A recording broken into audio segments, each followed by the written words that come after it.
Hey guys, turkey season is in full swing right now, and if you are planning on getting after it, make sure to pick up some Meat Eater Phelps turkey calls to stuff into the old turkey vest or into your fanny pack right now. I carry a few different things. I like to use mouth calls, and I like to use pot calls.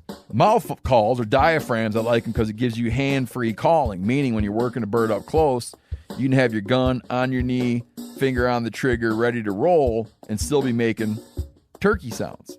I like pot calls because I just like pot calls. I enjoy calling with a pot call. Whatever direction you go, including a box call, which I don't personally use too much, but they're fun and great, and I started out with them. Yanni, on the other hand, one of my main turkey hunting buddies, he loves box calls. And what's funny is I'll now and then look to him and give him the look that means get out your box call and find us a turkey. So it's not that I don't like him. I just have Yanni use his. Then I don't have to carry it. Go to Phelps Game Calls. Get calls that are made in the USA and get calls that'll get them close. Find yours at phelpsgamecalls.com today. Hey, I'm Tyler. And I'm Casey. And you're listening to The Element Podcast.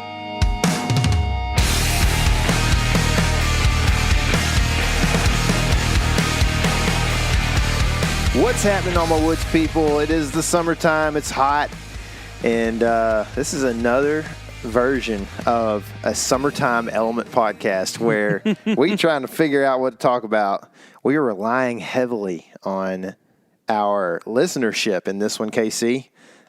So we're very thankful that you guys have sent in questions, video questions. This will be a video podcast at some point that will come out, and you'll get to see the beautiful faces of some of these fellers here that are asking questions today. By the way, this podcast is brought to you by First Light. We are glad that they have decided to give us some power for this podcast. Right, That's Casey? Right, man. And I tell you what, it's been a sweaty Betty around here lately. And the Trace pants, that's what we've been wearing. Trace shirts, all those kind of stuff. Got some zips. Lets a little air out a little bit. It's pretty nice. I mean, there's probably not a lot better to wear in the summer if you're going to be out scouting around or hunting or messing around. I love a good zip. That's it, man. Zip to it. I don't use my zipper very much. Do you not? The one in the front? Yeah. I'm bad about leaving that one open. We have another guy here who tends to leave his zipper open, too. It's pretty funny. Is he? Yeah, Michael all the time. Oh. Wow, he is a perpetual zipper violator. I don't know. Me and him are more alike than we think. Y'all are, dude. Y'all are just peas and carrots. Gummit, dude. Yeah. I guess that means I'm fixing to break a camera. Well, thankfully, Michael, I don't know if y'all heard, but Michael had a car wreck that was induced by a cow elk. And he made it through just fine, unscathed, and is now on a journey, on a quest to find another vehicle. And he's supposed to send us a picture. So he's not here today to defend himself. Picture. Did he? Yeah, he's got it. Why hasn't he sent it to me? I told him specifically to send me a picture. I don't know if he listens to you. I don't know if he likes me. I don't think he does. I don't think he does either. It's red. Redneck. Dadgummit, dude. Don't tell him what it is, though. It's the nicest, we don't need to be getting, car of any of us. We don't need to be except for Greg. Greg does have a nice He truck. just likes some classics, He does, man. Yep. They last forever. Yeah, that's right. So we've done some Q&A podcasts before, but this one is just a little different. Yeah. Because we had listeners send in questions via video. Yeah. Which is neat. I didn't realize how handsome most of our listeners are. Man, it makes me feel like bad. I know, like, dude. I'm like, why am I doing this? I look pasty and just dumb sitting here in this, on this couch. Y'all just should doing be doing podcast. this. That's right, man. Doing podcasts, video podcasts. But we, you can send in video questions to theelementwild@gmail.com if you have one. And once we get enough of them, we will, we've got an episode here. We'll put together another episode if people want to send those in sparingly. And we will add. We'll just keep doing these Q&A video questions as we go about the thing. So you have that opportunity if you have a particular question for us. We've got some good ones today. I'm pretty impressed by not just, like you said, the looks of these fellers, but their ability to just be well spoken And I'm just thankful that they took the time to do this stuff, man. Good job, guys. So with that, are we getting into this thing right now? Let's All roll. right, let's do it. So first up, here we go. Hey there, Tyler, KC, Element Boys. So my question for you is if you ever had any plans on coming and doing the whitetail thing over in Canada here. I was also wondering how I get you guys to come join me here on a fishing trip in BC. So feel free to shoot me a shot about that. And I was also wondering what your favorite part about doing this whole thing with Meat Eater was. It seems like a pretty cool opportunity. I imagine it's hard to juggle that and your own channel there, but doing a real good job, and we're loving all the content you guys are putting out. And yeah, look forward to hearing from you. Cheers, boys. Cool. Yeah, that's it. So you can tell Eric is not from Texas. He's from Canada because he said cheers. Nobody says that here, but it's kind of a nice little. They say it in send-off. Wisconsin. Well, I was saying Texas. Oh. Yeah. They probably do say it in Wisconsin, don't they? Well, you said he's from Canada. You can tell he's from Canada. So I thought, well, he's from Wisconsin too. Potentially. That's the same place. It's Ohio. That's all Canada. All right. So Eric had a couple questions in there. All right. Tyler, have you considered and when are you going to hunt Canadian whitetail? I've been considering this for like 30 years, y'all. Me too. I know that one of the things that you would see on like Realtree monster bucks growing up was Saskatchewan hunts very often. Mm-hmm. And I always wanted to go up there and shoot a big old buck. Now, you come to find out things when you get older and you start to actually think, maybe I could go do this. And you find out that like you got to have a guide or whatever and these different things that kind of make it difficult. So with that, it's kind of on the back burner a little bit right now. I looked into it in the last year or so a little bit, and it's just like, man, I just don't know if I can really, how I'd be able to pull it off or how that all looks. And it just seems a little bit daunting when I can go to, Illinois and also shoot a really big deer as well. Our buddy Clay Newcomb has done some Canadian whitetail hunting, and he's a pretty well-connected dude. He knows a lot of people, partially because of his bear stuff. But that has since dried up for him too, and he kind of doesn't have an end. It's just like it's a difficult thing when you're going international, especially to Canada. Yeah. Because how can we say this? The leadership in Canada sometimes doesn't align with the individual nature of Americans. But I don't think it aligns with a lot of the Canadians. I don't think so either. But they're like, I shouldn't say anything bad about these guys. They're not doing a terrible job. It's just pretty bad. That's right. Yeah. So, but Eric seems to be doing pretty good where he's at. So, man, I would love to. I just don't know. I actually feel less close to that than I've probably been most of my life as far as like the Canadian whitetail thing, because you got to fly over a lot of deer to get to there. I'm telling you, dude. I'm probably more into the second question, and that is fishing in BC. Yep. That's something I'm highly interested in. One of the things with that, though, is that the Alaskan coastline stretches way down, so we don't have to go international to hit some of those same waters. I'm assuming now there's always discrepancies on this stuff, but I'm assuming it's pretty similar, all that just northern Pacific coast stuff, that it would be a similar type of fishing. But I'm very interested in fishing that area of the country. I'd like to fish for bull trout up there. That's what I'd like to do in those type of deals. Mm-hmm. I'm very interested as well. I've been to British Columbia twice on a stone sheep hunt, as a camera guy, and so really, got to experience some pretty cool stuff up there. But have not fished there yet. Mm-hmm. I've fished very close to British Columbia in the Seattle area before. Yeah. So, yeah. I've fished Seattle as well and didn't catch a dang thing. So, it's actually pretty tough. It's kind of feast or famine, I think. Public access from the bank is tough in that area. Yeah. So I can see Eric has a boat in his footage. Mm-hmm. So maybe, bro. He's on a boat. Maybe. Last thing he asked about was the working with Meat Eater stuff, which has been a huge blessing. For sure. I'm thankful for a couple things. One big one is that the collaboration with Meat Eater on Buck Truck forced us to do something we've never done before, and that was pretty cool. And that was like plan out a season and specifically focus on certain hunts. Because if you followed Tyler and I for a while, we've kind of scattershot a lot through the fall. Like we'll plan out September and October, and then maybe like the first 5 days of November, and then after that it's just whatever happens. And we'll see year, what happens is what we were doing. We were seeing what would happen. And that this year it was a lot different than that. We still had some flexibility, which I love, truthfully, because I don't really like to have things planned out that much. We're pretty similar in that.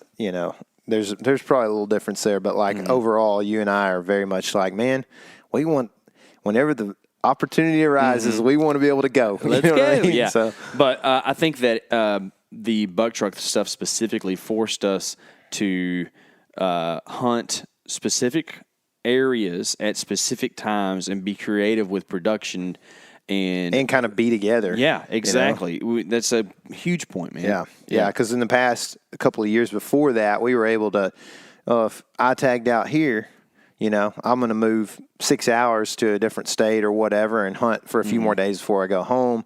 We'll just kind of keep in touch or whatever and help each other out via phone and OnX and all that. And we were really not able to do that this year very much at all. So it was challenging. It actually makes it harder to, quote unquote, kill more deer, right? Because, like for instance, in Kansas, I kind of sat there for like 4 days because I, had a 90-minute hunt. You know what I mean? So I was just like, this is literally like November 2nd, 3rd, 4th, and 5th. I'm just sitting there, which was, it was actually really nice to kind of like get the truck organized and like do some footage, get some footage stuff. I never did that. Done. I was never the early guy all year long. Maybe this year. Maybe this year. I'm always like last day Larry, man. It's just the way I hunt, I guess. I don't know. Maybe your pace is just different. It takes me a long time to figure it out, I think. Kind of dense. No, I don't think so. I don't think so, man. Yeah. Well, Eric, good questions, man. Yeah. You seem like you got a good thing going on up there in BC. Yeah. We appreciate it. If I was just kind of expand on what you're saying, though, too, the meat eater thing has been a big blessing. There's a lot of things that you can imagine that are helpful there for us and our families. There are definitely some challenges, too, not just the buck truck challenges that we had, but there's challenges with, now it's still, the same crew making videos for the Meat Eater YouTube channel and videos for the Element YouTube channel. So, our workload has probably increased a little bit overall, but it's cool because we have a lot of options with that, and so it is challenging. There's also a lot more moving parts involved when you have to kind of deal with and answer to other people outside of what we used to do. Was just like KC and I kind of like, we'd run stuff by the guys, but overall, like if we're going to make a decision, it's me and KC kind of making a decision. So full transparency, now we have to kind of, I would say like we might have to release some of the best whitetail content we've ever put together in May instead of when people are actually not thinking about bass fishing and stuff, and so in the fall. So that's kind of been some of the challenges. But yeah, great question. One of the nice things for us to, we could spend all day talking about this stuff, man. So sorry, but just to kind of go on with what you're saying there is that within the Meat Eater realm, we're given a lot of freedom. So because we have, Eric and Greg and Michael, and we go on these hunts, we aren't like on a day-to-day having to re-powwow and make sure everything works logistically. Like we all know how we do this thing. So for 7 days, we can go and just, we literally are still the Element, and it's really cool. No, it is. You're 100% right. Like, really, as far as like operations go, man, like we just do what we want pretty much, which is cool. Woo! Yeah. So, with that, let's go to our next question. How about? You good with that? Yeah. All right. The Element crew, what's up? My name's Jake Slunder. I'm checking in from Indiana, next door neighbor to Illinois. We've got great deer too. Just don't tell anyone we've got great deer. All right, that's all I ask.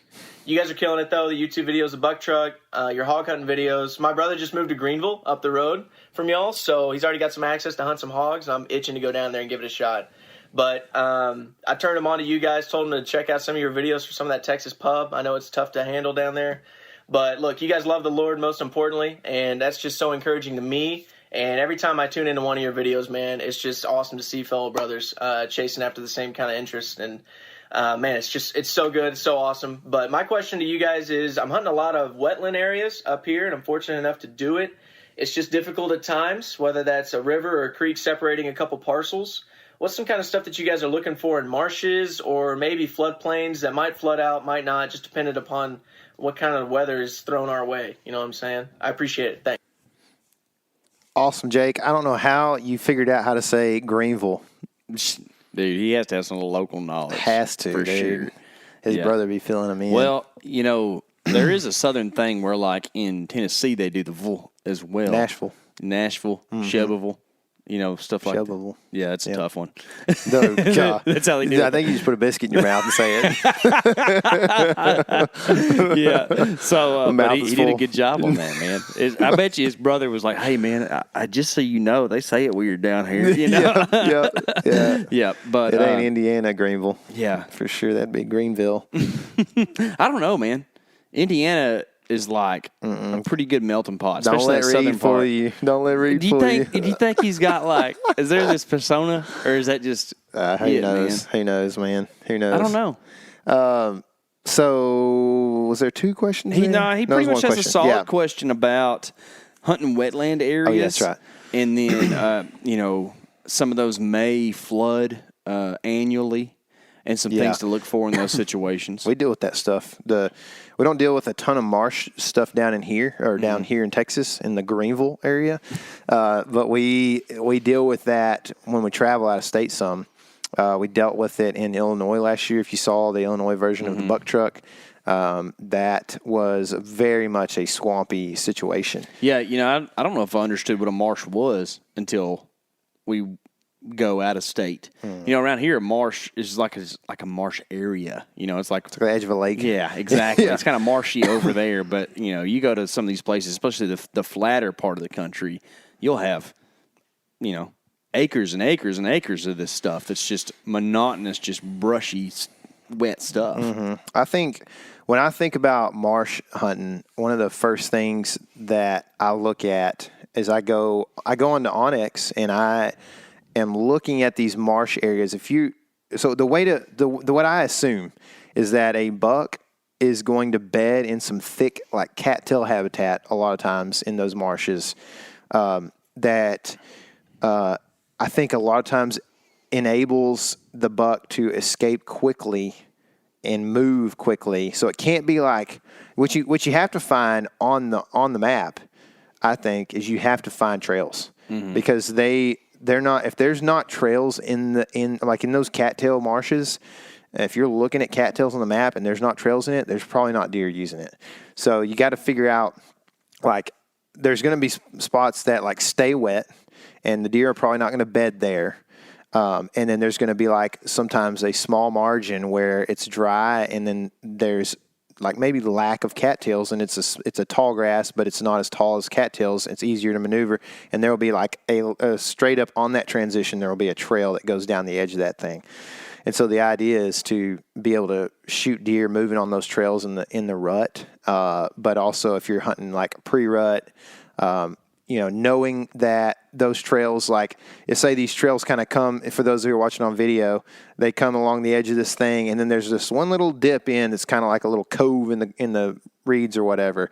You can expect that deer might just pop right in there and bed just inside of that in the marsh, in the cattails, and be. So like with Hunter last year, Hunter shot that buck last year in South Dakota that came out of a marsh. He was not bedded far, I don't think. They acted like he wasn't. They thought they heard him get out of his bed and come right out of the marsh and stand there, right like he just got out of his bed, and eventually got a shot. It's a cool video if you haven't seen it. Yeah, for on sure. YouTube.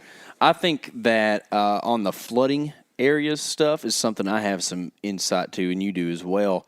But we deal with this stuff a lot where we live. Not as much marsh, but like things that annually flood to where you don't have as much undergrowth. And it's not open big woods. It's kind of, smaller trees and stuff, but there's just not a lot of, year-to-year buildup of brush underneath there. And I think I want to go back to trails again on that.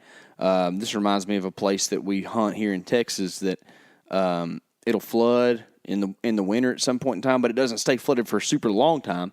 And then if that does happen, man, you can just start to see the trails just come alive, or however you want to say it. They just show up because all of a sudden those deer are walking around in wet stuff. Man, and this is a point I wanted to make too. You can It's tell a great point. where they're walking, like recently. You know, you're not looking at trails that have been made year over year. And I don't know if y'all have noticed this, but if I go to a place and I'm like hunting a trail that's, you can tell is like a perennial trail, oftentimes deer filter through all around that trail, but they may or may not actually even be on the trail that you're hunting, and you might be off, or they might come to the base of your tree, and that causes problems, yada, yada. What else could make a trail in a wetland?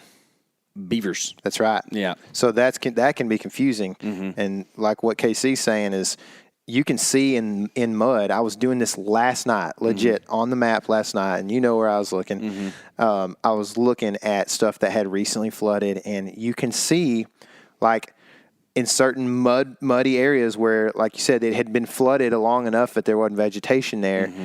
You can see the new trails, like, that are fresh. You can see the hoof prints on this stuff, dude. And so, like, you'll see, like, sometimes you'll see, like, 4 or 5 trails, right? Or like tracks, I guess you would say.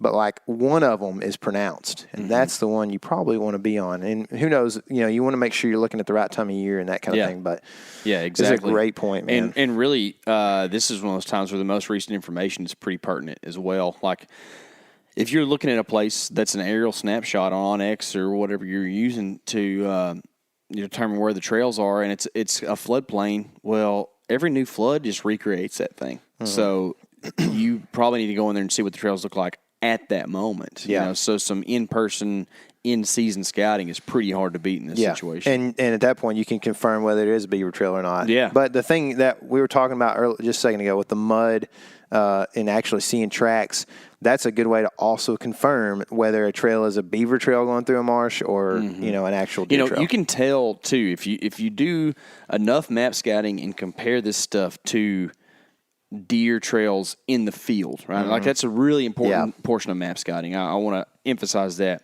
is checking that stuff in field. But you can start to recognize what's a cow trail, what's a deer trail, what's a beaver trail, all these things.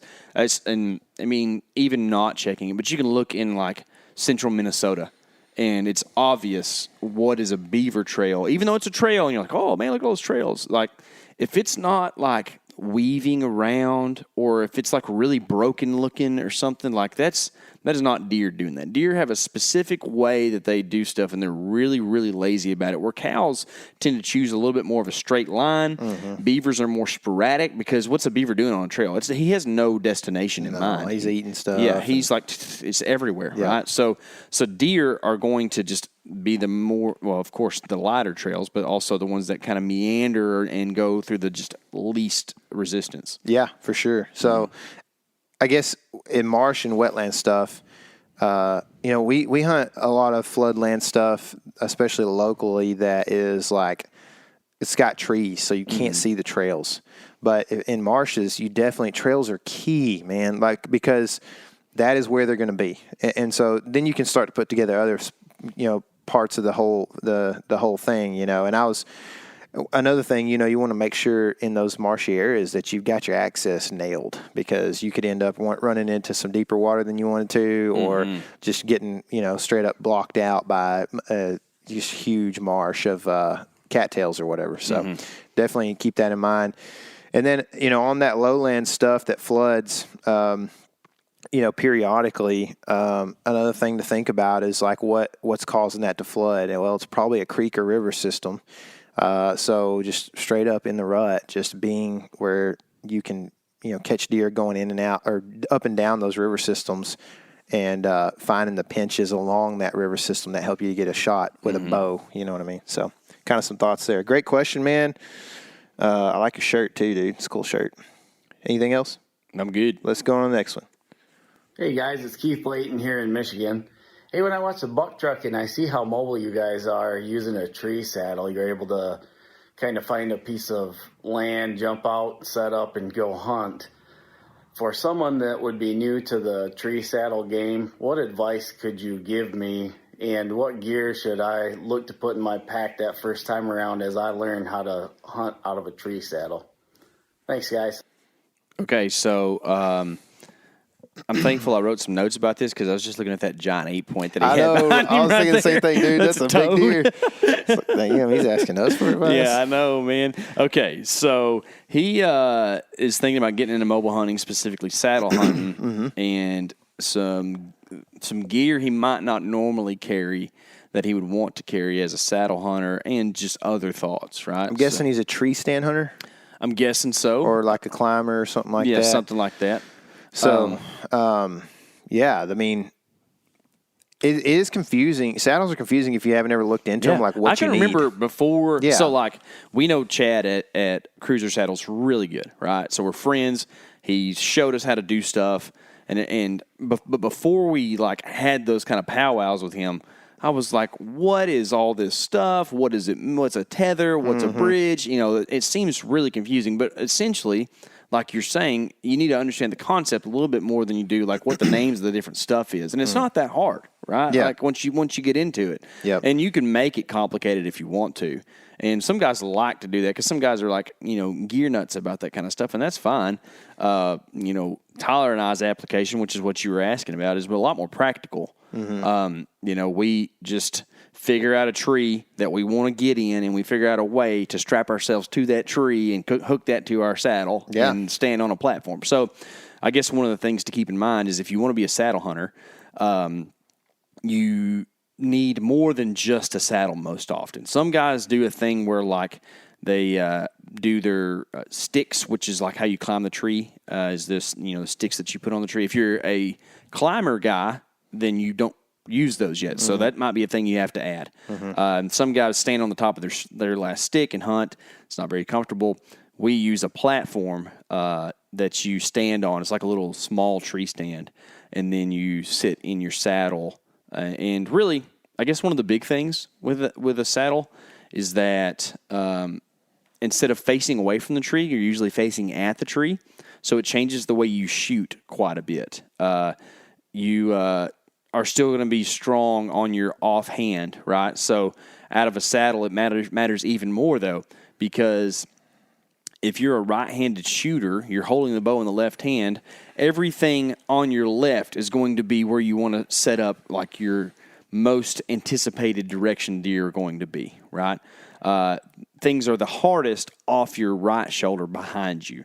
If you look at the Buck Truck, Illinois stuff, you could see a spot where the deer was just in the worst place that a deer could be for me, right? And so, but the saddle gives you the flexibility to be able to rotate and get all those shots. So that's something to consider is just if you're an archery hunter, it's going to change up kind of your approach to where you're going to put the platform, compared to the tree stand. It's just you might hang it on a different side of the tree even than you usually would. Yeah. Some of the things that I would consider having or bringing with you or thinking about in the tree.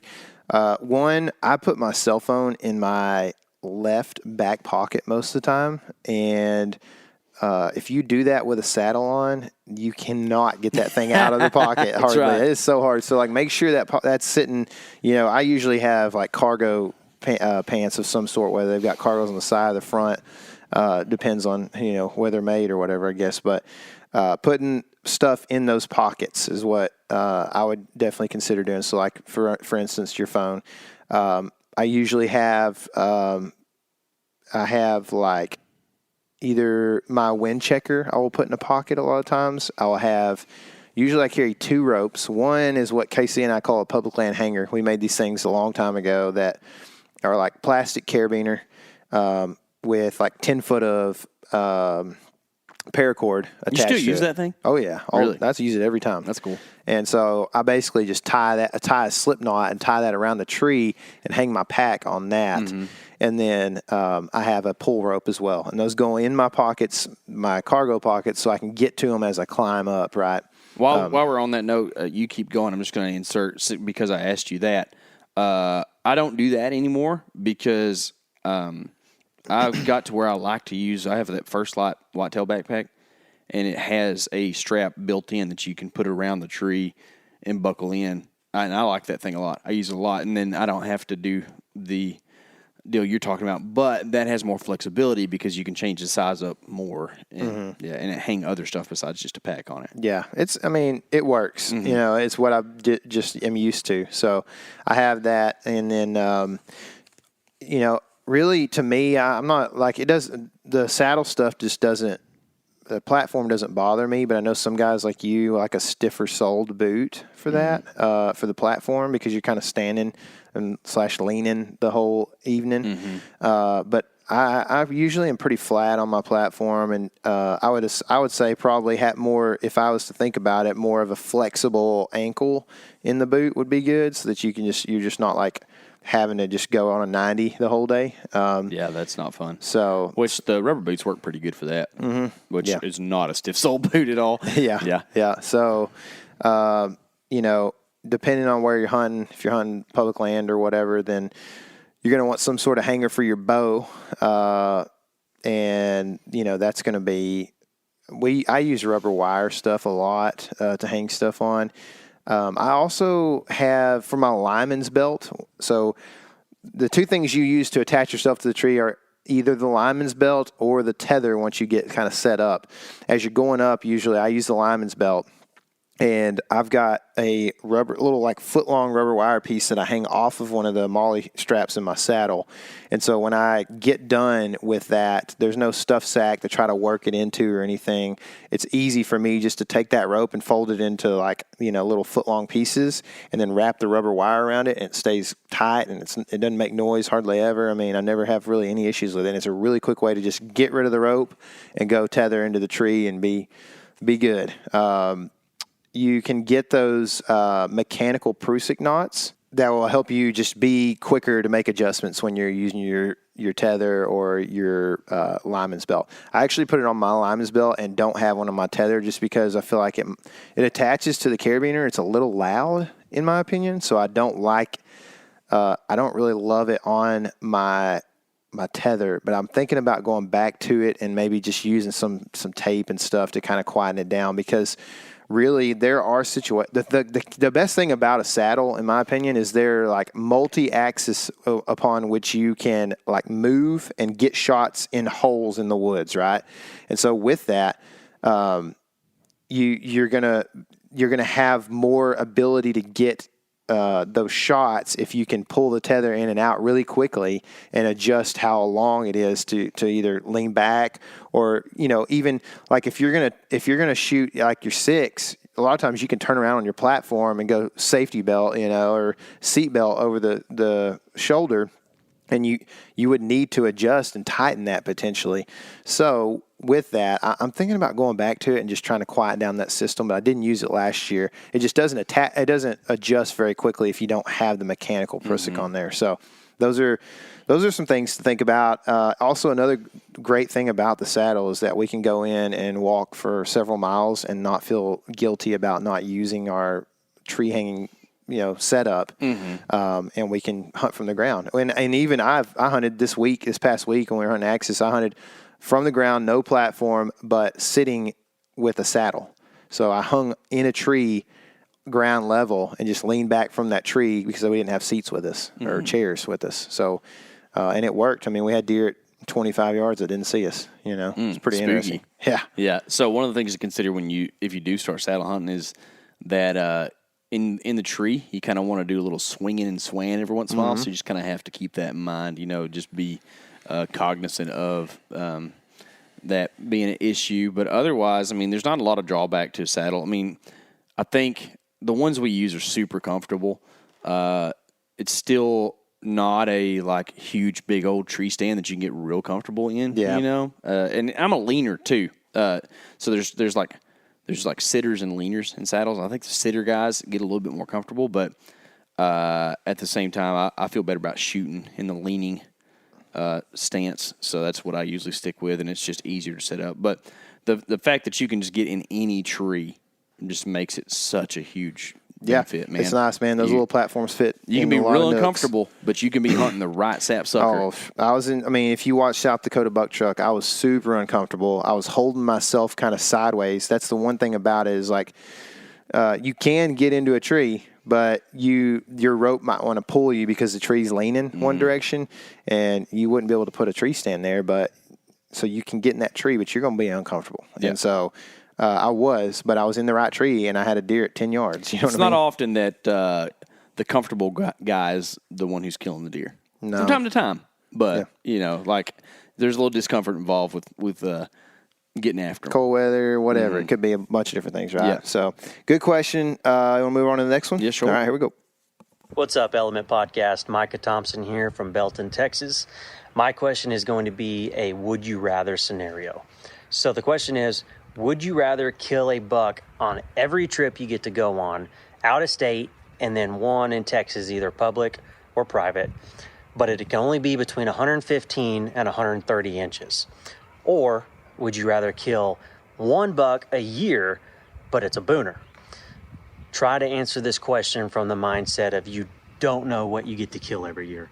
So going into the season, you don't get to know, oh, sweet, I get to kill a buck on every trip, or, oh, sweet, I get to kill a booner this year. What state is it going to be in?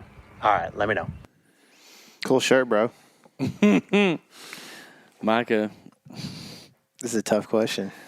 Yeah, Micah's been around for a while. He's been an element follower for a long time. We're kind of friends. And then he's going to ask us some mean question like this that... I know my answer, but does it change every year? Or is it No, just... I think it's like in perpetuity. That's really? the problem. Yeah. Ooh, that is the problem. Yeah, for sure.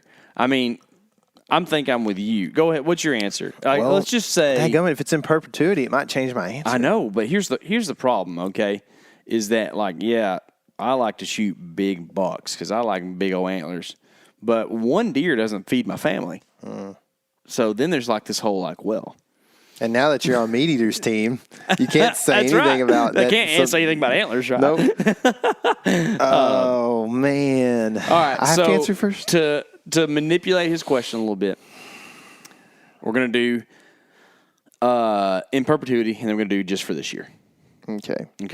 I'm going to say if it was just this year, give me the booner. I want to shoot a booner cock deer. I think it would be cool. Tyler? I'm a meat hunter through and through. Good, so man. I would say I'd probably be, if it was just this year, I would be shooting 115 to 130s in every state. Would you? Every trip. That's good, man. Have fun. What would you do if it's in perpetuity? I would shoot a bunch of deer. I would shoot that. I would shoot a booner. That's opposite. Every year? Yeah. Really? We're the For opposite. sure, dude. Huh? I was surprised we were the opposite on that. Him. Dude, I want to shoot 600 deer in my lifetime, so it's hard to do that with just one booner a year. That's right. Yeah. That's a lot, dude. That's 10 a year for 60 years. I know. That'd be cool. I'm behind. You are. That's right, dude. Get your gun out, boy. I guarantee you that'd make a difference. Yeah, either way, that's a tough question. Yeah. So, yeah, thankfully, honestly, I don't have to face that. You know what I mean? It is true. We don't know what we're going to get to shoot whenever we head out on a hunt, there's some places or states that have different potential for sure. And there's sometimes I'm like, dude, I just want to kill a deer there because it'd be cool. Mm-hmm. But, it's not really a thing that most people wrestle with. But it's a fun thing to think and talk about in June. I guarantee you that, Micah. So appreciate it. Yeah.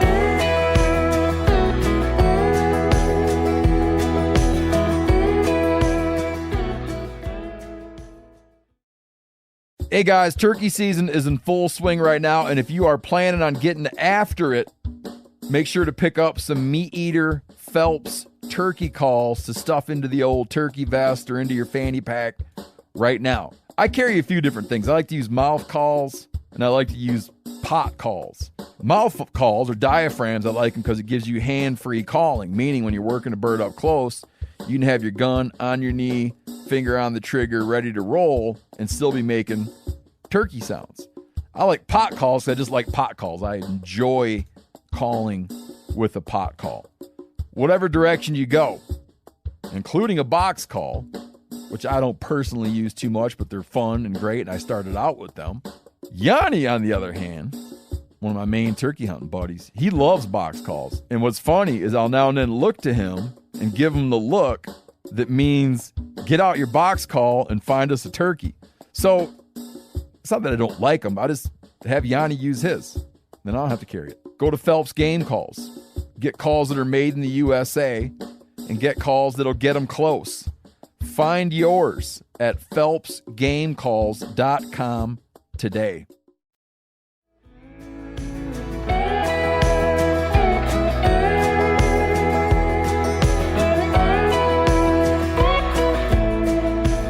All right, here we go. Hey guys, Nick here from Austin, Texas. As a fellow user of Moultrie mobile cameras, I'm really interested to know about what goes into your decision-making process when picking a spot, and then also maybe the features that you use that are key difference makers for you when you're out there in the woods setting up your game cameras. Thanks so much for everything you do, and God bless. Cool. All right. He's actually got two questions. We'll hear from him again here in a little bit. I just figured out, after listening to his question, I figured out what he means by features. He means actual on-camera features. Okay, yeah. Not terrain features. Not terrain features and stuff, yeah. I mean, when I think about picking a spot, I'm thinking about a place that deer are going to come through in front of my camera within 60 foot or so, as much as possible. So it's similar, a trail camera would set up to be good in a bow hunting spot. You know what I mean? Like where you're going to bow hunt might be a good place to have a trail camera. Yeah. So like any sort of pinch, we use secondary creek crossing some. You might use just like brushy areas, that have just vines, as Mark Kenyon calls them, brambles. That might be, choking your deer trail down or whatever, your trails into kind of one trail. Fence crossing would be a great place to put one. A feeder, you can get lots of deer there. The back corner of an ag field, furthest from the road or whatever, those kind of areas. Or like even like the inside corner of an ag field that comes up close to the creek or something, those are places to put them. Depends on the time of year too, rut, get a little more traveling. Pre-rut, you're going to want to be closer to a buck's bed probably, or, food source at least to get them going. But yeah, I mean, and then all these scenarios kind of help determine the settings we would use, right? Yeah. And I think too, another point on that is this might be a little broad, but I'm going to pick a spot to put a camera on a property that I know I'm going to get to hunt some, and that there's a deer I think there's a deer I want to hunt there,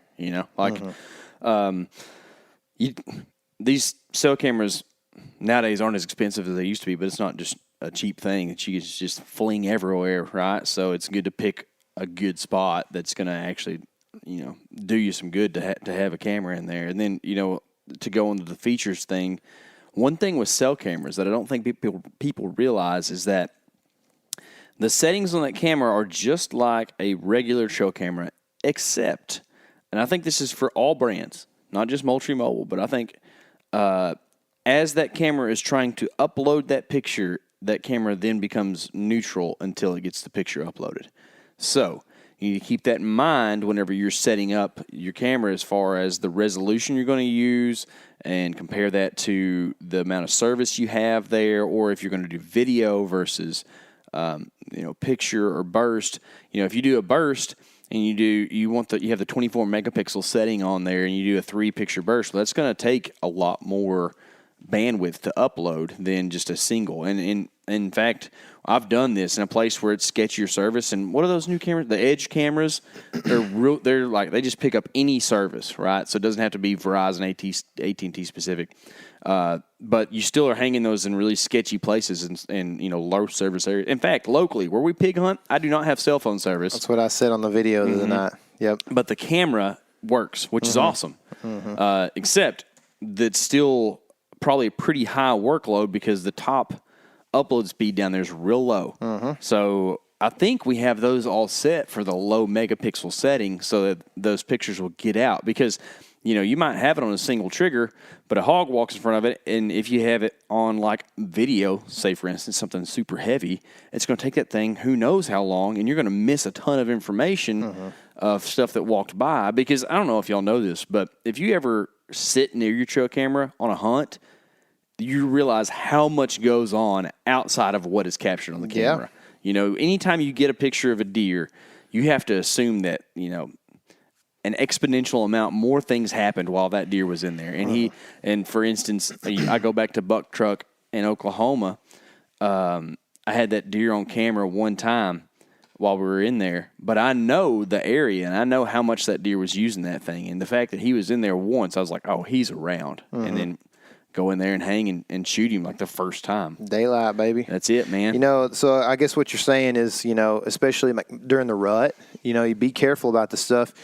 The one reason, there's a couple of reasons you'd want a high quality picture, but one, I can see a scenario where a guy is really trying to understand how old the deer is. Like if you're hunting a private piece and you're trying to shoot 5-year-old deer or whatever, there also might be kind of this whole thing where it's like, man, which one of these 10 points do I want to shoot this year? Like which one's going to be a little bigger? Which one's got extra junk or whatever? So you may not want to use lower settings in that scenario. So I understand it. But if you're the guy that's like going to put some of this stuff out on public land or whatever, and you're like trying to shoot, the first 3-year-old nice buck that comes through, put them suckers low resolution and let them, because you don't want a doe to come through and set that thing off and a buck right on its heels to be, missed because you want a 24 megapixel. Yeah, but to give you a counterpoint there, on public ground, you don't always have as specific a spot to hang the camera. Sometimes you're hanging the camera, pointing at this direction and hoping you pick up some deer. So if you say you're in an area where deer just filter through, it's not a fence gap or it's not a really good pinch, and you're on public ground, you might want the high resolution as long as you have plenty of good service, because you might get a picture of a deer that's at 70 feet. And, if it's on 4 megapixel, you're going to have a hard time really telling what that thing is, especially at night, I would say those are spots that I put cameras to learn if a spot is any good. Outside of that, if I know the spot could be good, I'm not putting a camera like that. You know what I mean? Like if I'm gonna just be like, all right, I'm gonna see which trail they're on, then I'm new to this spot. If I've put a camera in there and done that, then my next move is to figure out where which trail is the best. I'm going to move it to that trail, and I'm going to try to really crack down on this is the pinch. This is where I'm going to kill this deer. Now I just need to know when he's coming through, And so in that scenario, yes, you would want a higher megapixel, but you also wouldn't maybe be using MRI or most recent information as like, I got to hop in there and go tomorrow. You know what I mean? This actually brings up a really good point back to kind of the first part of his question about how do you determine where to put a camera.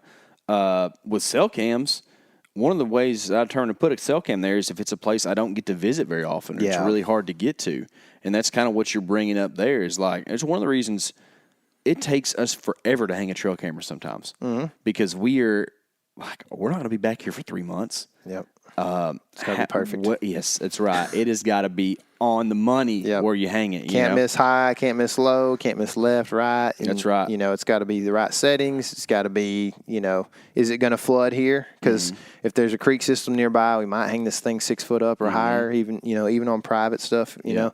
So some things to think about for sure. Good questions, man. Yeah, great question. All right. Hey, guys. My name's TJ. I'm in Southwest New Mexico.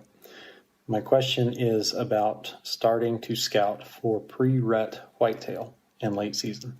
I've got an archery coos deer tag in January. We've hunted them in the past with a little bit of success, but it's hard-earned and few and far between. I love that you guys like to get out on the ground and mix it up. That's been what we've done in the past. I'm looking at trying to implement more typical traditional whitetail strategy on coos deer this year, trying to set up cameras in scrape lines, sitting on ridges, running more cameras, tree stands, etc. There's no particular pool of food source in this area. My question for you is, when I'm looking at pre-rut scrape lines, which ones do I focus on? Is there anything you can tell me that make one better than the next? Thanks a lot. So this dude probably knows more about these deer, these coos whitetail, than we do. So we're going to just talk here, TJ. And if we say something stupid, we're sorry, okay? We're talking about whitetail in general, and then you probably know when the coos deer just don't do something normal like that. Yeah, I've got some ideas. I've got you some live thoughts. in a cool place, dude, by the way. For sure. Yeah. And you probably, like I said, know more about this than us. But I think I would assume that it could be pretty dry in January, and even though it's not hot, deer need to drink some water here and there. So any water, sources that you could find out there in that dry desert country would probably be a good idea. And then, outside of that, like one thing that is going to be a limited resource as well out there is what are they eating, I would assume, in January. You know what I mean? What are those deer eating in January? You said there's no ag really in the area, and I understand that, and I know why, because I've been to that area. So I think one thing that gets lost in modern deer culture, we've talked about this recently, is learning wild food sources for these deer and learning what they look like, how to locate and to acknowledge them, and then how to treat them, as in what time of year are they being fed on and preferred, and how do you kill deer moving to those when there may be quite a bit of it on the landscape. So I know with these mountain whitetails, whether they're coos or Dakota whitetail or whatever, they tend to congregate in areas that are like historically whitetail areas, right?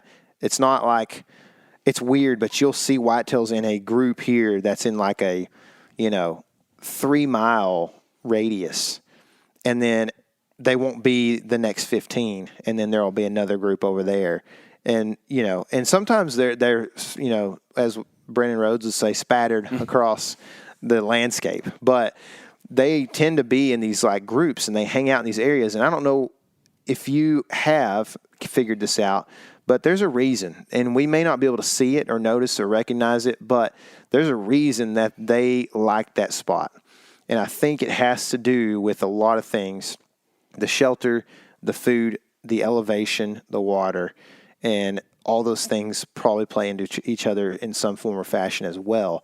So if you can figure out what that is and why they like that area so much, then understanding maybe time of day they would go to the water source, understanding that they're going to be eating at night more than any other time probably. So if you can figure out, oh, well, this is a particular type of grass or forb that for some reason is pretty much evergreen, but it's not a pine or something like that. Like they're not going to eat pine really, you know what I mean? So you find some sort of evergreen forb that's growing on the landscape, and they're eating this, which you could do some spotting through the spotting scope and figure out, what are these deer eating? Like, can I zoom in on that and figure out what that plant is, or go over there later after they're gone, figure that out, find where it grows. It might grow around creek systems that have like, spring pools throughout or whatever, and it grows around those. So it may not even be that they're drinking the water from those spring systems, but the spring system is bringing the forb into fruition and giving them something to eat. So those are kind of my thoughts. You talked about ridges and stuff there too a little bit. Casey, you got thoughts on that? I think he mentioned scrapes specifically. I got some thoughts about scrapes. Okay. Because this is January would probably be the rut. Yeah, I think that's what he said. He said late season pre-rut, which is kind of strange for us, Yeah. which is kind of the scrape thing. That's what we would think of late October probably is kind of what he's talking about for what they have going on out there. So finding the right scrape is hard to do. I've hunted some real good scrapes and not seen a deer. Mm-hmm. It's pretty tough. I think that as you move closer to the rut, your opportunity to see a good deer at a scrape is higher, and there's a lot of other factors in there. But I think if you want to talk about finding the right scrape, there is a tactic to this. You mentioned scrape lines, and we are all talking about the same thing when we look at this, but I don't really believe in a true scrape line. I don't think a deer sets out and says, I'm going to create a scrape every 100 yards for 600 yards or whatever it is. I think that the reason we see scrapes in lines is just a result of how deer travel a landscape. And what you're looking for is, these deer are going to make these scrapes along trails because they're communication devices, right? They're not making scrapes. Usually, every once in a while, a deer make a scrape just because he's like all ramped up, right? But essentially, a scrape is a place that a deer's like, oh, I want to leave my scent here and get other deer to leave their scent here too, so we can communicate and see who's in the area. Which it's probably way more complex and also at the same time way more ignorant than that because they're animals and just think way different than we do, right? But What you're going to look for is a place where deer are traveling, and then they travel from a different direction to get there, and they travel from another direction to get there, and another direction to get there. And that can either be like what Tyler was saying, a place where animals congregate because of resources, or it could just be a place where they all these things intersect. We go back to some of the stuff we've hunted in the Midwest. You can even do this on an aerial. You can figure out, deer traverse the side of this hill a lot, and then they also walk this valley right here a lot, and those two things come together there's probably going to be a scrape down there in that bottom. Sure enough, you go find a licking branch in the summer. So you can do that same thing potentially with coos deer if you know the way they travel through a country, and you can find a spot where all these things come together. Then that's going to be a meeting area and a hub, and if you can find a scrape there, that scrape just by pure ratio is going to have more deer visit it because more deer are coming into that general area. Yeah. Right? And then that all builds on itself because it's the most popular scrape.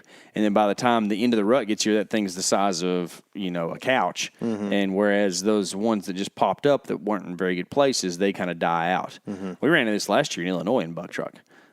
We were hunting a bunch of scrapes and I never saw a deer at a scrape. I think y'all might have one time, right? A deer was around scrapes at least. Yeah. Over near the marsh. Yeah, he was around. I don't know if he's. I didn't see him hit a scrape, but I saw him do a little licking on a branch one time. And it was tough because we thought we were hitting that farm at the right time of year, and we pretty much have kind of figured out that everything was a week or two late last year. So if we were there the next week, it'd have been rocking and rolling. I think so. And we'd have been able to kill deer over scrapes. But I think that's another good point there too. Don't hunt scrape too early or at the wrong time.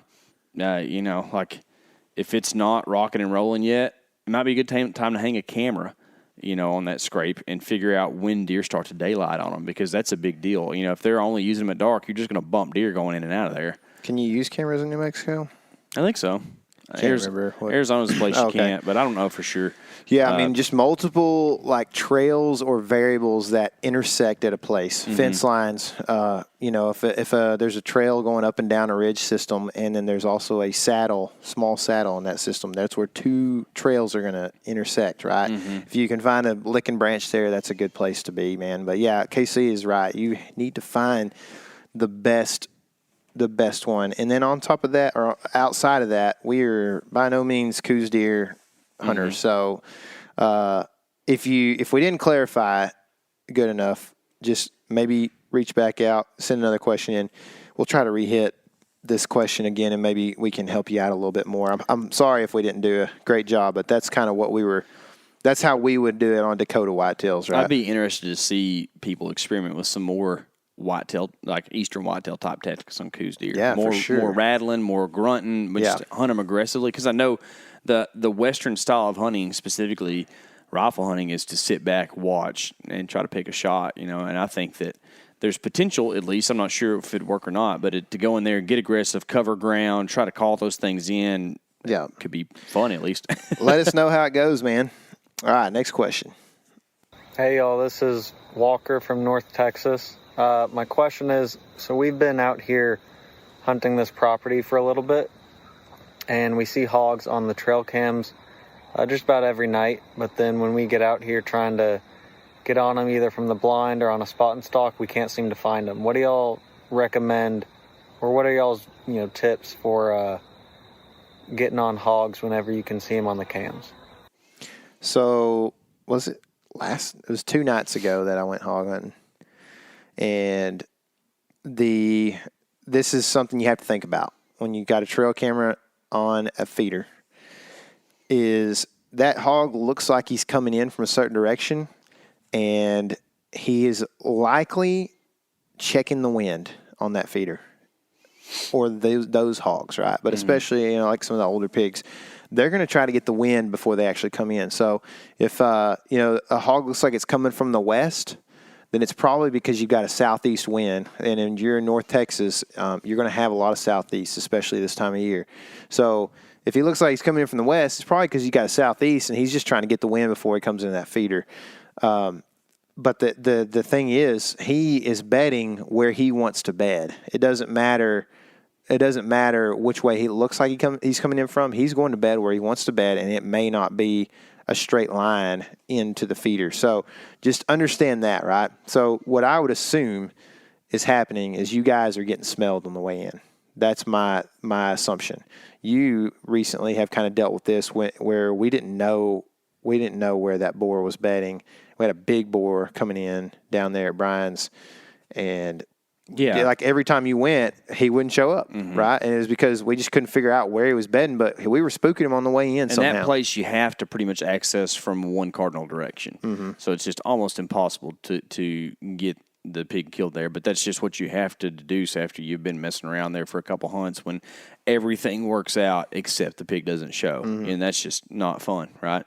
And so I think that access is a huge thing. There. I think it's a big point. Also, I don't know what you guys are doing, but I know guys in Texas like their side-by-sides and their ATVs. Those pigs are smart animals. They don't see well. They hear decent. They smell really well. They're not idiots by any means. You can walk right to them and people think, oh, these are dumb, but they just don't see that well. But that doesn't mean that they wouldn't have smelled you if they had the wind or heard you if you had a four-wheeler coming in. So you got to be careful not to alert them that there are people around by using an ATV or something like that in any proximity to that feeder. Yeah. A couple other things, too, is I don't know if you even mentioned feed in there too much. I'm assuming if you're in Texas. Maybe I thought he said feeder, but maybe I messed that up. I'm sorry. But if you're not, dump the corn to those suckers. Yeah. And with that, don't go in there the first day you see that pig on daylight. Let them suckers get like patterned up, because honestly, and I know it's fun to go hunting no matter what, don't get me wrong, but if you're trying to kill a pig, the way to do it is to like have like a week of data and have that sucker feeling nice about where he's going. Then he'll kind of slip up a little bit, and instead of them giving you the slip, you can slip it on in there on them. That's right. There you go. Yeah. Hope you get them, man, or hope you get them. All right, next question. Hey, Element Crew, I have a question for you guys, and it's this. How do you re-scout an area that you've hunted before?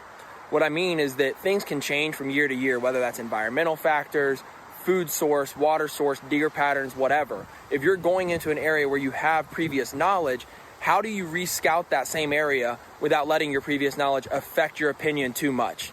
Thanks, guys. God bless. You want to go first? Sure. I am just going to be honest and say I let my previous knowledge affect me too much. South Dakota is a huge place for this, and I've hunted that state a few times, and I always end up going up there with a preconceived notion and then having to adjust dramatically to that. I do think that, though, it is likely worth still hanging on to some information. Now, I'm going to give some examples here in a second of when you wouldn't. Yeah.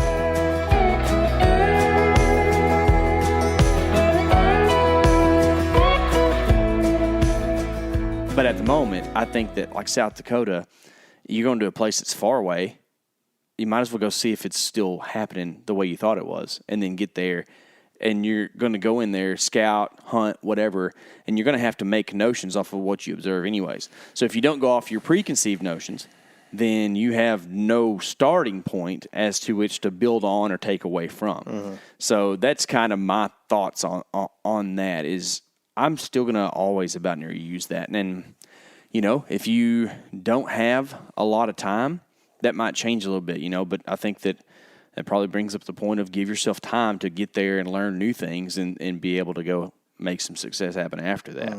We talk about eliminating ground a lot, and even off of your preconceived notions, if you go back in there and there's nothing going on that you thought was going to happen, you're eliminating not necessarily ground, but you're eliminating like what they're doing, right? Or whatever. You're going, well, this isn't happening in here anymore. I wonder if it's this property, or I wonder if it's drought, or like you said, some sort of environmental condition. Is it a product of big, clear cut, or what, See, I think that's where you do go in and all of a sudden you're like, okay, everything's completely different. If the crop is completely different, probably can just change. Say it was alfalfa last year and this year it's beans and it's cut. Well, things changed completely. if you go in there, say you're out east and, you're hunting big woods and then a logging operation came through and your whole 1,000 acres has been clear cut. Well, you're going to treat it's a whole new property. Probably better for deer hunting. It's going to be hard because you're having to relearn the thing. But at that point in time, you just treat it like it's completely different. Yeah. But I still think that deer are going to always act like deer. So you got that and you hit pocket. Yeah. Like you're good with that. I would say one thing we deal with a lot is, especially like when I say locally, I mean in Texas on public, pretty heavily pressured overall. And so hunter pressure is actually one of these factors you're talking about that changes the landscape. You go back in to look at a property maybe like September, hang some cameras or whatever, and all of a sudden, there's dudes that are, also been in there hanging cameras. Or you go in there in November and there's a dude's been hunting in there and he's messed the whole thing up. You still want to hold on to that information that you previously had, because really the idea is probably like, well, it's messed up. I'm either going to adjust to this, or this is a small enough piece that I can't really do anything here. I'm going to go elsewhere. But either way, you're not hunting right there where you used to hunt.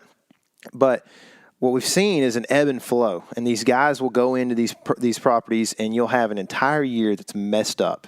And it's unfortunate because it took a lot of time to find this spot and for it to pay off for you. You may have shot a deer in there before, and then a guy comes in there. You put it on video, and then the guy comes in there and says, "I'm going to try that," and messes it up.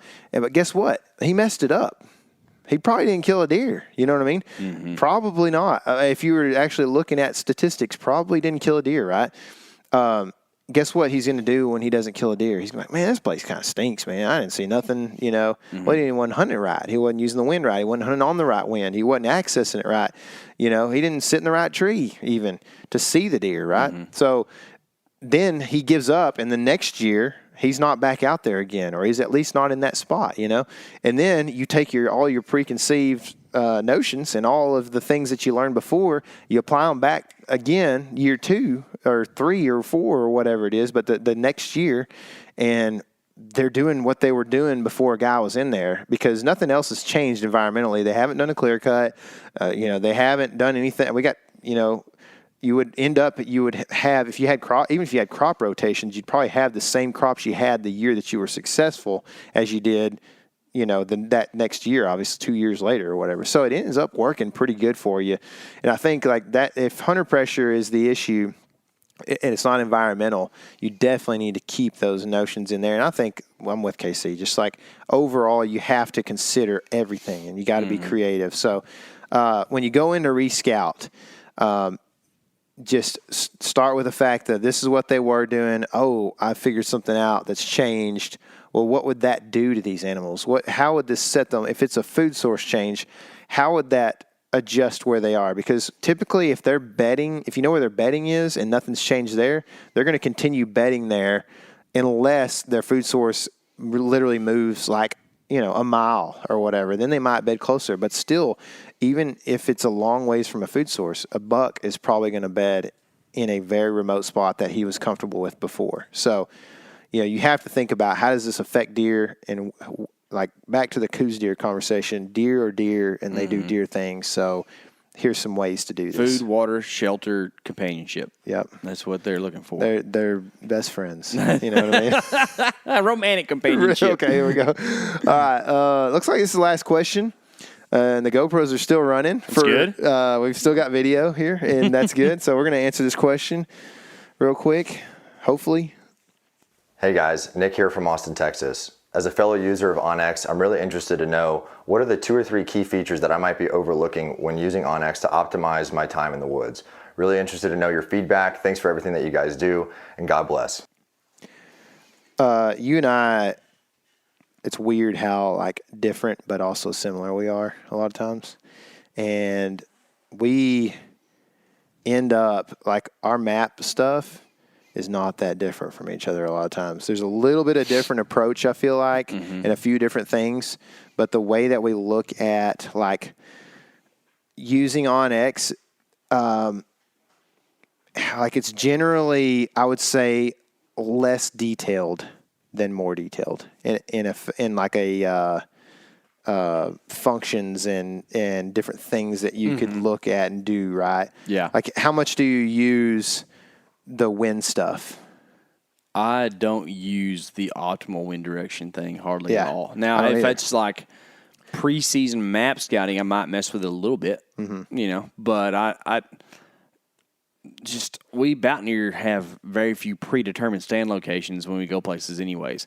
And I think when you're approaching like your home property versus like a travel thing, it's completely different true. too. But you do mess around with icon color a lot, I feel like. I've definitely got some ways that I do it, but I'm saying, like, if you look at the capabilities of OnX app, you and I are kind of very surface level. We don't get super involved because you and I, we kind of understand what we're looking for. We understand what we were thinking when we were looking at that pin. Yeah.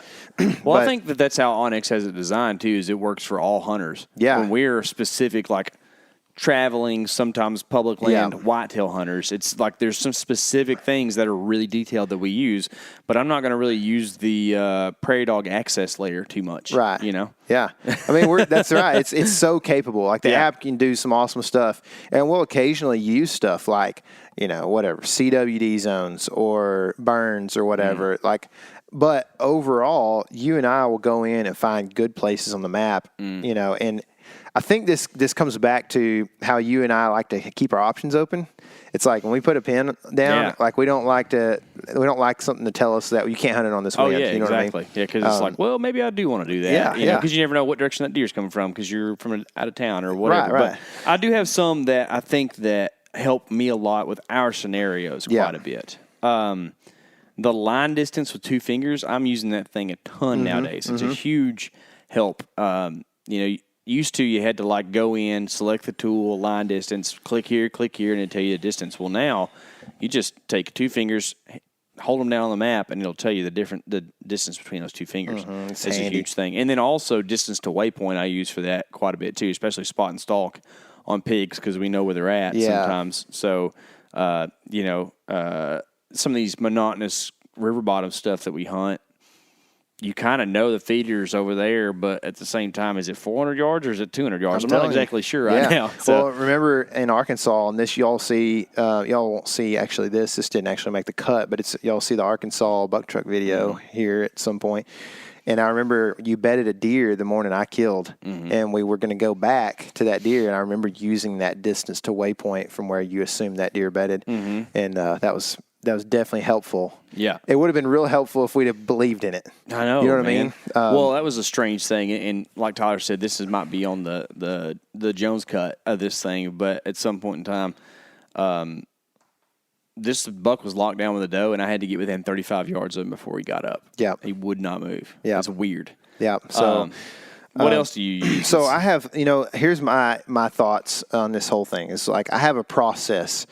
We both have this is where we're a little bit different, is our process kind of. It's very similar in ways, but there are a few different things, right? So the first thing when I get on the maps is I'm finding good spots. If this area I hadn't been to or whatever, I go in, I try to find good spots. That could be trails. That could be just generally areas that are far from parking, right? Understanding where that is.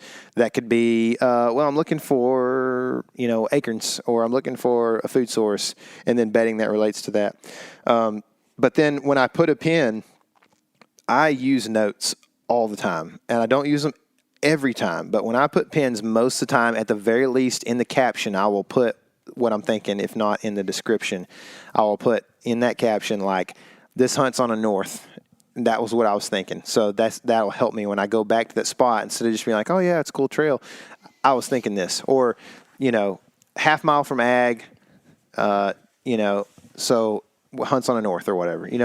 I'll use these little tiny descriptions that help me. Those notes help me when I come back, because this is kind of where we're similar. Is we'll go and just put a bunch of pins on the map in a spot, and then I will almost always come back and get really detailed and find, I like to have confidence in 3 to 5 really good spots that when I go on the trip, I know like this is my 1 or 2 that I'm going to hunt, and then there's another 2 or 3 that I really feel good about. And then from there, I can make assumptions on the ground with what we're seeing and those kind of things. But I'm using those notes so that when I come back to get real detailed on all these little pins I put all over the place, that I know what I was thinking, and then I can really set up my access, which is kind of the next thing I'll look at. You know, if you're in a marsh, you're going to access down a deer trail a lot of times. So finding that access. And then I use the line tool to see how far that access is. And I'll map that deer trail out or that walking path or whatever. Not super accurate, but accurate enough that I know like it's either 700 or 800 yards or whatever. It's not like the difference in 700 and 1.2 miles. You know what I mean? So I get it fairly accurate, and I know within a few hundred yards of what that actual distance is. And that helps me to know like how much time it's going to take to get in there in the morning or in the evening. And yeah, get in there. And then I also know, you know, what the well, I'm lost now because you got the wobble going. So I know that how long it's going to take, but I also know like, do I go through water or will I go through water? And so I've got a few of these, like. If I'm hunting like a big river valley that's got like those cattail marshes and stuff in it, just for instance, you got to know if you can actually get into that stuff. Because sometimes it is just tamarack or willows or cattails that they're impenetrable. And so you got to know, like, is there a deer trail going in there? Are there some lower grass areas that I can work around and get through that? So that's very important to me. And then I'm able to make really good, really detailed assumptions from there. I would say I use icons and colors a lot. So color coding and the icon stuff. I usually use the X probably like 50% of the time. And then any trails and crossings, I use those a lot.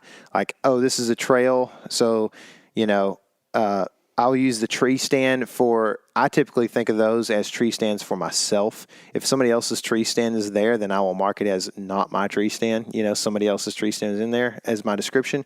But if it's a tree stand icon, it's typically where I want to hang a tree stand. Here's the trail. Here's where I want to put the tree stand. I use the access a lot, and then crossings for fence crossings and creek crossings. I use that crossing icon. And then my color coding, I use white for places I have not been yet that I have map scouted. If I've been there and it is a crossing or it is where I want to put a tree stand, I put it in red, just the generic, you know, OnX red. So if I've been there, it's the automatic color. If I haven't been there, it's white. And then if I feel really good about a spot while I'm map scouting, I'll put that as blue, like blue ribbon, number 1 spot. So that's my blue spots are not a whole lot of them are on there. I do it with black usually. Black. Like this is bad as a bone. Yeah. Jet black, baby. What do you use purple for? For anything that you do. I do. If something's weird, I mark it in purple. I do too. I think I've done that too. Yeah. I use green now. They got a good solid green. I use that for any green food sources typically. I use yellow for corn and brown for beans a lot of times if I do that. Like when I went to Illinois in 2020 and killed that big, huge 8-point, I went and marked all the food sources because I think I wanted to hunt corn on that trip, if I'm correct. And so I put yellows and browns for, you know, beans and corn. I marked every food source that I knew, you know, where I wanted to be in relation on the public ground. So that's kind of my color coding process a little bit. I've used some blacks. I can't remember what for now. I use the picture a whole lot. Yeah. So instead of having to type out a bunch of stuff, I just take a picture of something. Yeah. And then I go like, oh, what's this point? You know, I can go back and say, oh, that's by the way, it's a scrape the size of a car hood. That's right. That's you know right. what I mean? Yeah. Yeah. And then the radius tool I do use from time to time. Oh. If I'm pre-scouting a spot and I know I want to hang a stand in there, it's like you're trying to find a tree you can hang in that you can shoot that trail from. It's kind of hard to do sometimes. And that radius tool helps you do that. You can do it with a line distance too, but the radius thing just makes it pretty quick, and you can see all directions that you can shoot with the radius tool work. I like it a lot. Yeah. The picture thing is really good for like a tree stand tree. If you go into a spot and you're like, man, that's the tree, then you take a picture of it so that when you go back in there, you know that was the tree you wanted to hang in. Yeah. And also, you know how high you want to go, like how many sticks you might need to bring, you know. So it's very handy. But That's probably about all I got, man, especially considering how bad I need to go take a leak. So, you got anything else? No, that's it, man. Okay. Thank y'all for sending in these videos. Yeah. Man. It's pretty cool. Again, y'all make us look bad, so it's always good. And we'll do more of these if y'all like it. Look forward to the video podcast being on YouTube at some point in time. That'll come out. And it helps us always if you support us and want to play our stuff wherever you're at. You can go listen to the podcast, watch all the Buck Truck stuff on Meat Eater. Be sure and subscribe over there while you're there. And then also check out some of the stuff we've got coming out on the Element channel too, because there's been some fun things happening. Yeah. Yeah. Lots of fun. Lots of fun. We talked about the Axis deal recently, so you guys probably know about that. We've been pig hunting a little bit. The Axis trip has knocked my bow off. Not good, dude. Anyway, that we'll talk about that more maybe next time. But appreciate you guys sending those things in. That's super helpful for us. I love doing stuff like this. I love the Q&A stuff. So thank you guys so much. And remember, this is your element. Live in it. Maybe you were born for a time such as this.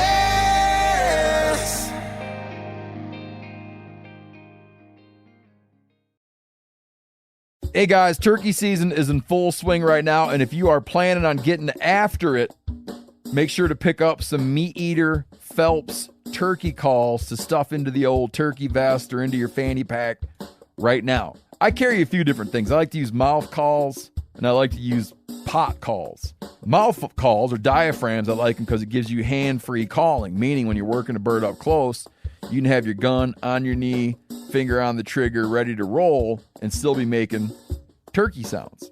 I like pot calls. I just like pot calls. I enjoy calling with a pot call. Whatever direction you go, including a box call, which I don't personally use too much, but they're fun and great, and I started out with them. Yanni, on the other hand, one of my main turkey hunting buddies, he loves box calls. And what's funny is I'll now and then look to him and give him the look that means get out your box call and find us a turkey.